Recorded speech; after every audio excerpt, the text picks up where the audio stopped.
ہے تو میں ساتھ لگاتار رہتا ہوں. یہ خدا کی طرف سے بخشش ہے. اس وقت ہم زندہ کلام کی تلاوت سنیں گے. پولس رسول کا تھسالونیکیوں کے نام پہلا خط، اس کا 5ویں باب کی 15ویں آیت سے. آئیں خداوند کے زندہ کلام میں سے آج کی تلاوت ہم سنیں گے.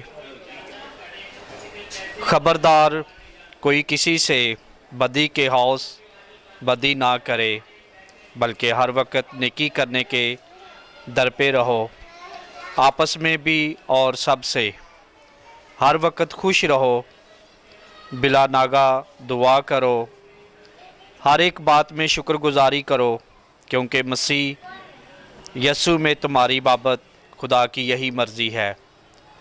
روح کو نہ بجاؤ، نبوتوں کی حقارت نہ کرو، سب باتوں کو آزماؤ، جو اچھی ہو اسے پکڑے رکھو، اور ہر قسم کی بدی سے بچے رہو. خداوند کے زندہ کلام میں آج کی خداوند آپ کو برکت دے. Thank you. عزیزو، آج کا کلام جو ہم نے دیکھا، ہماری عبادت ہے شکر گزاری کی. ہم کیوں شکر گزاری کرتے ہیں؟ اس لیے کہ خدا نے ہمیں اولاد جیسی میراث بخشی ہے. اس لیے کہ خدا نے ہمیں رہنے کے لیے مکان دیے ہیں. ہر نعمت سے خدا نے ہمیں آسودہ کیا ہے.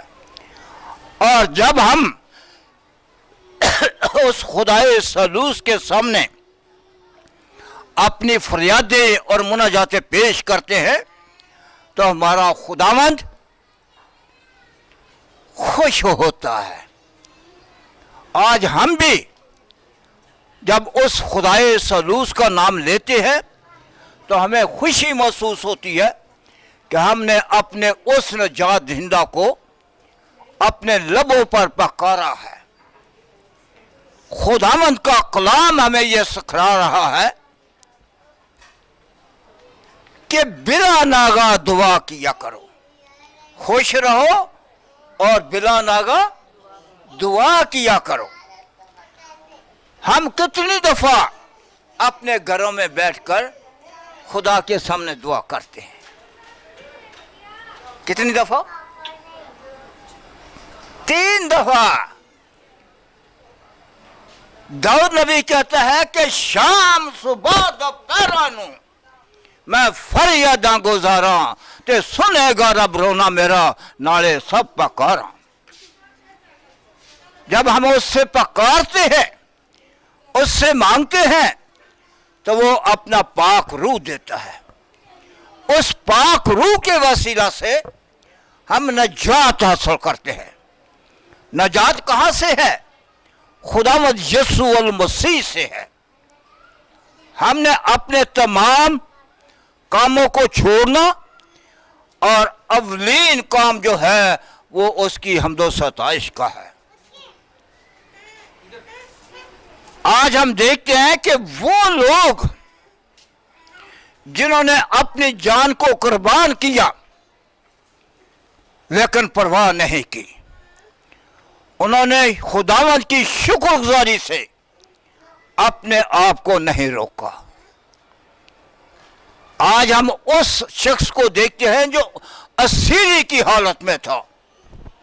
دانیل اسیری کی حالت میں تھا، اور جب وہ خداوند کے پاس آتا تو وہ حسب معمول، کلام میں لکھا ہے کہ وہ حسب معمول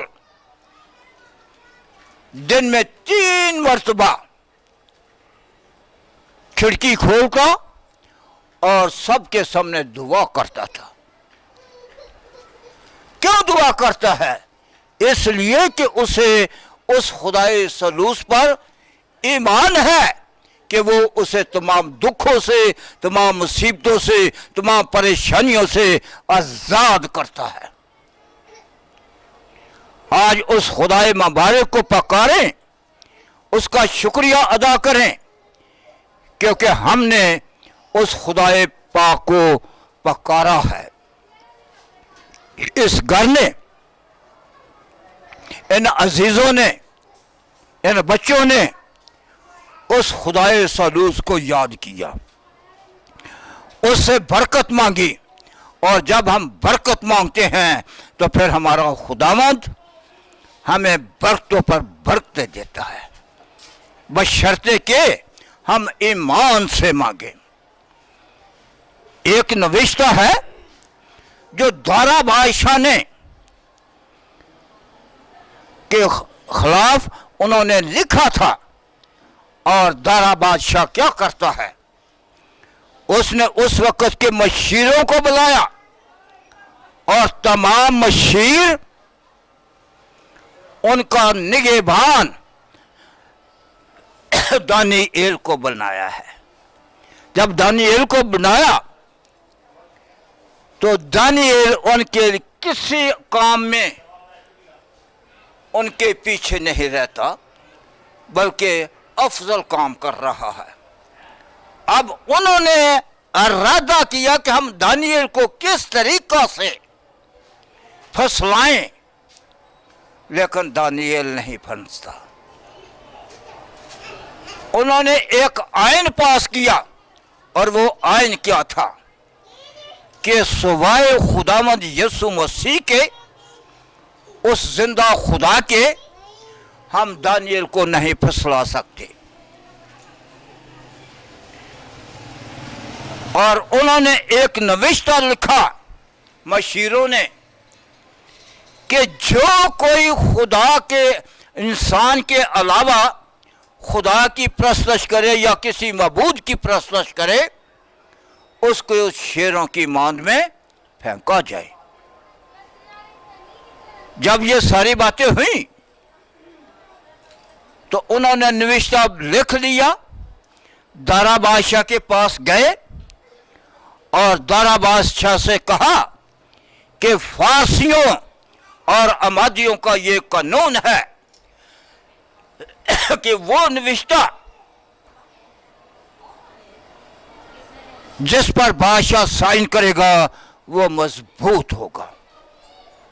سو انہوں نے مجبور کیا دارا بادشاہ کو، اور اس نوشتہ پر سائن کرائے ہیں۔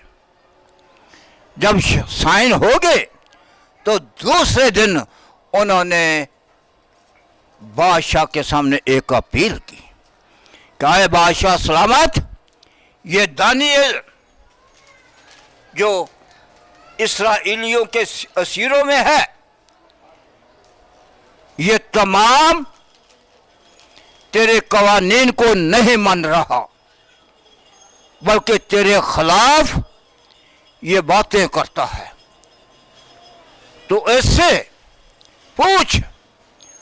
اور اس نے ان سے کہا شام تک دارا بادشاہ ان لوگوں کو سمجھاتا رہا، جب تک کہ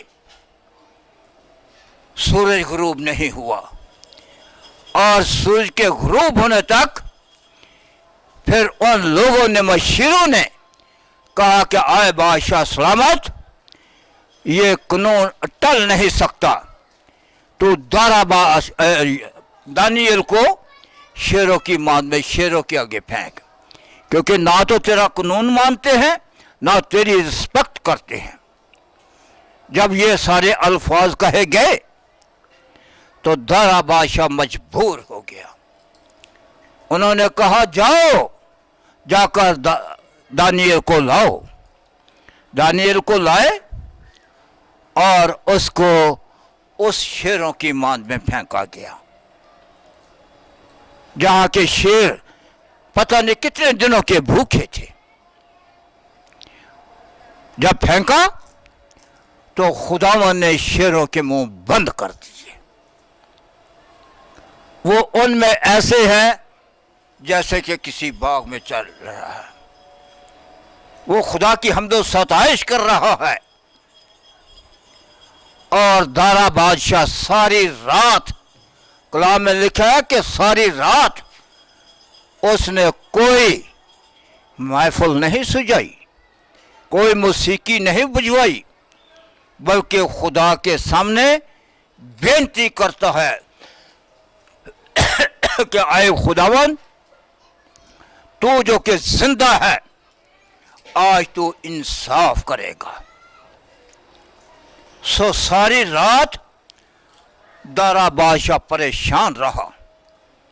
جب وہ پریشان تھا تو الصبح صبح سویرے دارا بادشاہ اس غار پر جاتا ہے جہاں کے دانیل کو پھینکا گیا، جہاں پر پتھر رکھا گیا، اور دارا بادشاہ نے باہر کھڑے ہو کر زور سے پکارا کہ آئے زندہ خدا کے ماننے والے، آئے زندہ خدا کے ماننے والے دانیل، کیا خدا تجھ پر نازل ہوا؟ سو اس نے غار میں جواب دیا کہ آئے بادشاہ سلامت، اب تک جیتا رہے، تیرا بندہ غار میں محفوظ ہے۔ سو اسی وقت دارا بادشاہ اپنے محل میں گیا، اس نے ان سارے مشیروں کو بلایا، اور مشیروں کو بلا کر پھر اس نے ان کے خاندانوں کو بلایا۔ سب غار پر آئے اور وہاں پر آ کر دانیل کو دارا بادشاہ نے پکارا۔ اس نے کہا کہ آئے دانیل، زندہ خدا کے ماننے والے، زندہ خدا کی پرستش کرنے والے، کیا خدا وہ تجھ پر نازل ہوا؟ تو اس نے اندر سے غار سے جواب دیا کہ آئے بادشاہ سلامت، اب تک جیتا رہ، تیرا خادم محفوظ ہے۔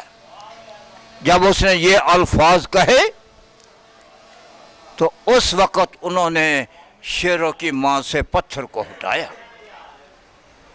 اور دانیل کو باہر نکالا، اور وہ مشیر بما اہل و عیال اس غار میں پھینکے گئے۔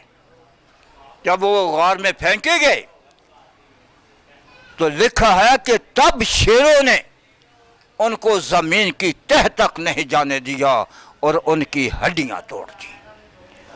جو خداوند کی حمد و ستائش کرتے، جو اس کی شکر گزاری کرتے، وہ کبھی پریشان نہیں ہوتے۔ اگر صدرک میشک ابدنجو کا حال دیکھیں تو انہوں نے بادشاہ سے کہا کہ آئے بادشاہ سلامت، ہم تجھے جواب نہیں دیں گے، ہمارا خدا تجھے جواب دے گا۔